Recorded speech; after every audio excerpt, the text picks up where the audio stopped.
belangrijkste nieuws uit Curaçao in het Nederland. Access Journaal, vers van de pers.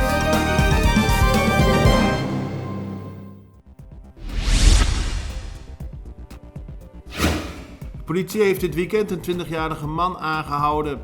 Eerst wilde de politie de auto controleren waarin de man reed op de Antillenweg. Toen de politie vroeg om te stoppen, stapte hij uit de auto en rende weg, net als de mede-inzittende. Uiteindelijk werd de man aangehouden en bij hem thuis werd een jachtgeweer aangetroffen. Dat was bewerkt en waarmee dus ook gewone kogels konden worden afgevuurd.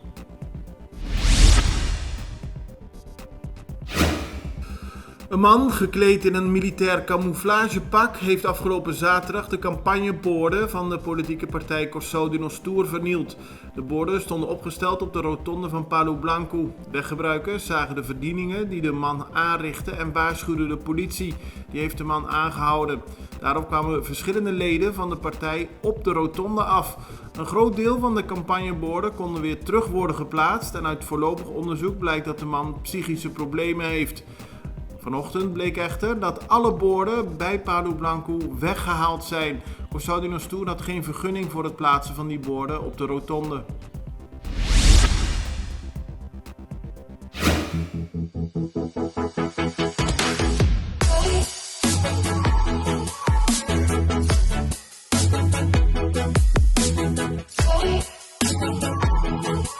Ora boca trem automaticamente bota em roupa e hamburger. E se você gosta pão, escorre saber. Escorre isso feito. Tem roupa e fibra. Do nabo energia beco para perder e tem proteína para regenerar o músculo não. Panaderia Isa, para o healthy lifestyle.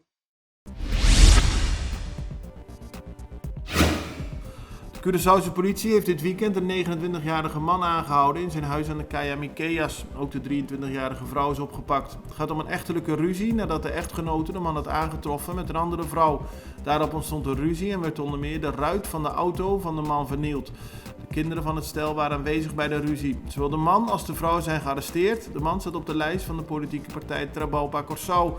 Partijleider Renox Kalmes betreurt de situatie, maar benadrukt dat dit niets te maken heeft met zijn partij.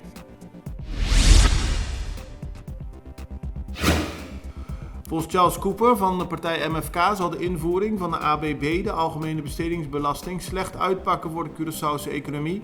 Hij voorspelt meer krimp als die ABB wordt ingevoerd. Het is een plan van de regering Ruggenaat en minister van Financiën Kenneth Gijsberta heeft al 2 keer aangegeven dat de ABB daadwerkelijk zal worden ingevoerd. Ook is er al 2 keer uitstel gevraagd. Wanneer de ABB nu wordt ingevoerd is niet duidelijk. Functionarissen van de dienst van het ministerie van Economische Ontwikkeling en ook politieagenten hebben gecontroleerd of de truckipangs op Curaçao zich wel aan de regels houden. In totaal werden 10 processen verbaal uitgedeeld.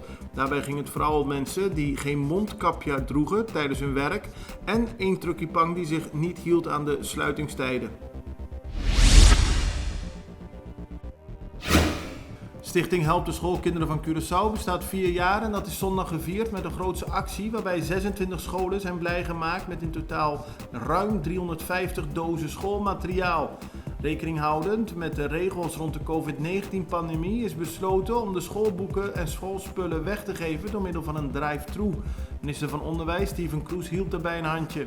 Stichting Help de Schoolkinderen van Curaçao is opgericht met als doel de schoolkinderen van Curaçao te voorzien van deugdelijk lesmateriaal en een plezierige leeromgeving. Dit weekend won de Curaçaose Rilana Margarita de hoofdprijs in de competitie van de werelds mooiste plus-size model.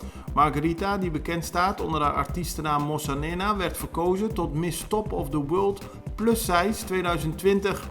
De Curaçaose is moeder en inmiddels 34 jaar oud. Ze benadrukt dat iedereen mooi is. Het belang van diversiteit was in haar presentatie centraal. Welcome to the Greenhouse Curaçao restaurant. Here at the Greenhouse Curaçao, our chefs expertly prepare your food with the highest quality and freshest ingredients. The Greenhouse restaurant is now serving breakfast. Serving the best omelet, fresh juice, hot coffee, and more. Come and enjoy the new Caribbean sushi. Origami is offering you all-you-can-eat sushi for only $20. Only on Monday and Thursday. Het belangrijkste nieuws uit Curaçao in het Nederland. Access Journaal, vers van de pers.